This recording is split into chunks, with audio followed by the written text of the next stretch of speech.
The summer months are quickly approaching, and usually that means a lack of big budget games, but in the month of June there are actually quite a few compelling PlayStation 4 games that I think every gamer should know about, and there are actually games across a wide variety of different genres, and that's specifically what we're going to be highlighting in today's video. 6 upcoming PlayStation 4 games in the month of June that gamers need to know about. We're going to be going over the big games in this video. We might do a video in the future looking at some of the lower key titles that are coming in June, but without further ado, let's get right into it, and let's kick it off with my most anticipated PlayStation 4 title in June, and an exclusive at that, and that is the latest game coming from the Yakuza team in Judgment. Judgment is a game that's already been released in Japan, and it was received incredibly well over there. There was some controversy with one of the actors in the game getting arrested in Japan, and that brought a lot of confusion on whether or not this game was actually going to see the light of day. There was actually a little bit of worry about this game being cancelled over here in the States, but luckily it will be coming to fruition and it will be dropping on June 25th. A little bit of a caveat with that release date.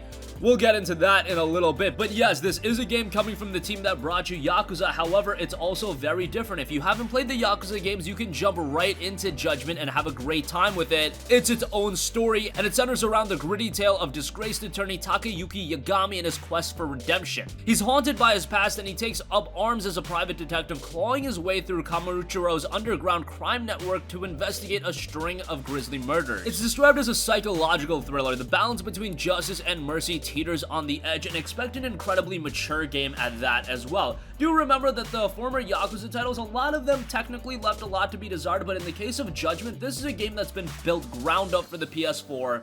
And it looks phenomenal from a visual standpoint. As far as the gameplay is concerned, you'll track suspects, discover clues, and bring evidence to court, but be careful, there are dark characters at every turn. Can you distinguish the difference between friend and foe? Take advantage of 2 unique battle styles to take down adversaries and electrifying encounters packed with Hollywood-worthy combat sequences and cinematic twists and turns. Its mystery will surely keep you on your toes. And do remember, for those of you guys that are a little adverse to the Yakuza titles because they're sub-only, they got the Japanese voiceovers, and you want that English dub, well, Judgment will be introducing an English dub as well. I know for the hardened Yakuza fans, that might not be something you want to take advantage of, but you can play the game subtitled as well. I just think if you want to expand these games to a larger audience, it's very important to have that English dub, and I'm very happy that Sega spent the extra money. They're putting more effort into the localization, and it's only been, what, 6 months since the game was released over in Japan, and we're already getting it here in the States. That's fantastic. I also want to note that if you do pre-order the game digitally on the PlayStation Store, not only will you receive a static theme, but you'll actually get early access to the game. Yes, the game is officially dropping on June 25th, but pre-ordering it digitally will grant you access to the game on June 21st.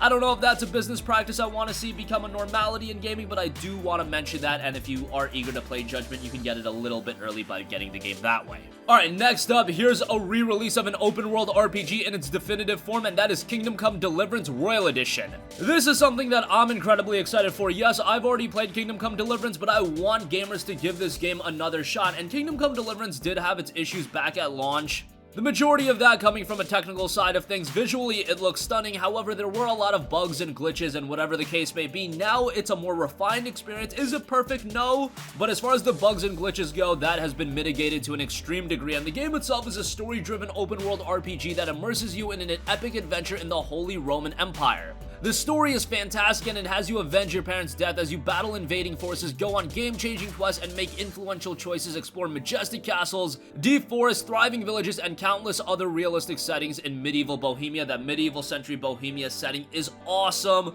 and they've realized that very well. There's an incredible attention to detail, and now with the Royal Edition, not only do you get the base game, but you get all previously released DLC, and that's a sizable amount of content. That includes Treasures of the Past, From the Ashes, The Amorous Adventures of Sir Hans Kappen, and Band of Bastards. Not only that, you get all of that DLC, but another DLC is coming in A Woman's Lot, where you play as Teresa, and that is a standalone quest line.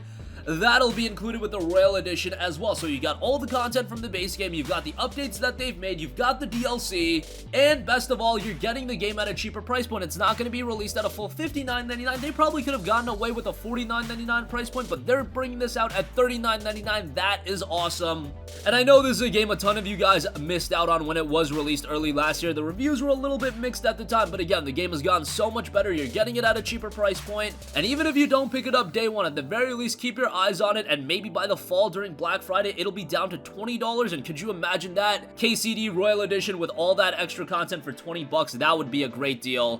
but nonetheless, Kingdom Come Deliverance Royal Edition drops June 11th. Next up, the next entry in a franchise that you guys know that I absolutely love, the Japanese RPG and the Legend of Heroes Trails of Cold Steel 2 comes June 4th, and I have to be very, very careful in talking about this game because it's a direct continuation from Trails of Cold Steel, and if you guys know how that game ended, you know that you're in for some serious stuff with Trails of Cold Steel 2. It picks up directly after the game, and I just want to talk a lot about the story, but I don't want to get into that at the same time because it is going to be fantastic. Trails of Cold Steel 2 is where Trails of Cold Steel really gets going. The first game was very good, but it was a lot of setting the table, introducing you to the characters, and the characters are fantastic, and we delved into their backstory, but now you can see the real story unfold and everything wrong with the world in this game.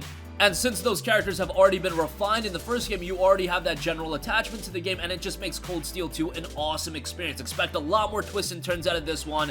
And if you've yet to play Trails of Cold Steel 1, if you're a fan of Japanese RPGs, do yourself a favor, go and pick that game up. Yes, it's a little bit pricey at $50, but I'm telling you it's worth it, and you're talking about a 60 to 70 hour experience there. Trails of Cold Steel 2 is going to offer you something very similar.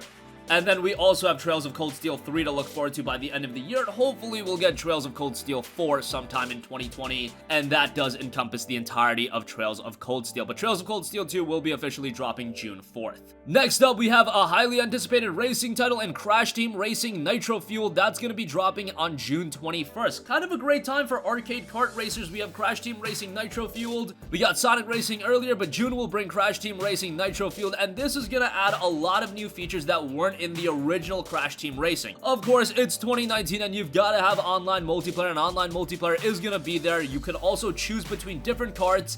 Those karts can be customized by the player. Nitro-Fueled also adds substantial content from Crash Nitro Kart, including all of its characters, racetracks, battle arenas, and karts. Expect also an awesome roster of characters in the game. The character roster of Nitro-Fueled includes almost every racer featured in Crash Team Racing and Crash Nitro Kart for a total of 25 different characters. This also includes characters who previously only appeared as boss opponents, now made playable for the first time, and only the base 8 characters from the original Crash Team Racing are initially available. The other are unlocked as you play through the game's adventure mode and by completing various challenges. I'm for one that I like all the characters to be unlocked from the get-go, but nonetheless, hopefully they make it easy enough to unlock the entire roster. And Crash Team Racing Nitro-Fueled will be hitting the PlayStation 4 on June 21st. Definitely have your eyes on that. Next up, we have a game that's going a little bit under the radar after its delay. The Sinking City was originally scheduled to come in March, but now it'll be dropping on June 27th. And this is a game that still has my complete attention. It's set in the 1920s on the east coast of the United States. The half-submerged city of Oakmont is gripped by supernatural forces. You're a private investigator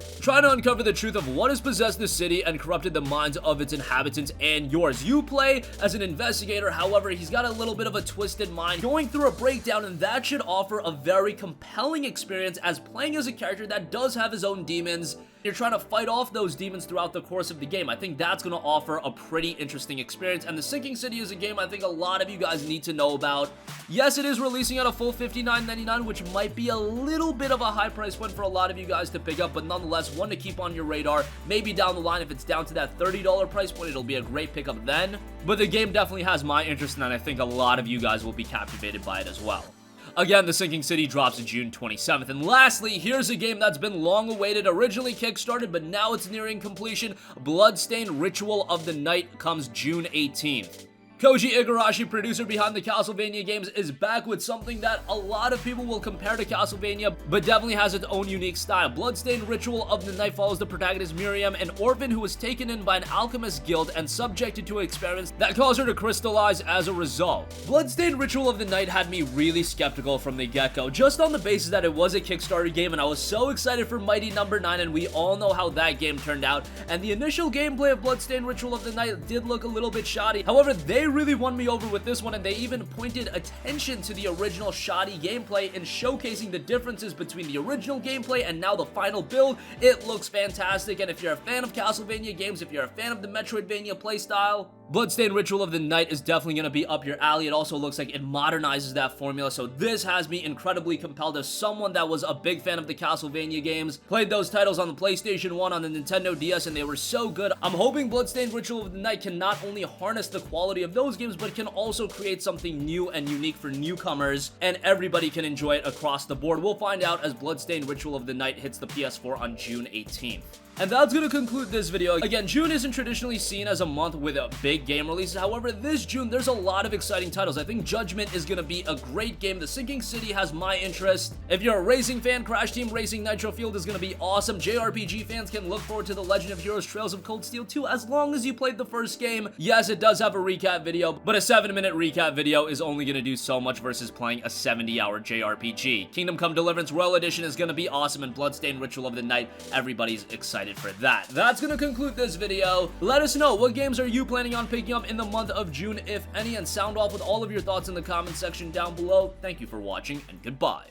Hey guys, we hope you enjoyed the video, and if you did, make sure to hit the subscribe button, and if you're already subscribed, do us a favor and hit the bell icon. This way you'll be notified whenever we post a new video. That's the best way to keep up with all of our uploads, and we usually try to upload 2 videos a day. And with the bell icon hit, you'll be notified whenever we do upload a video. As always, thanks for watching.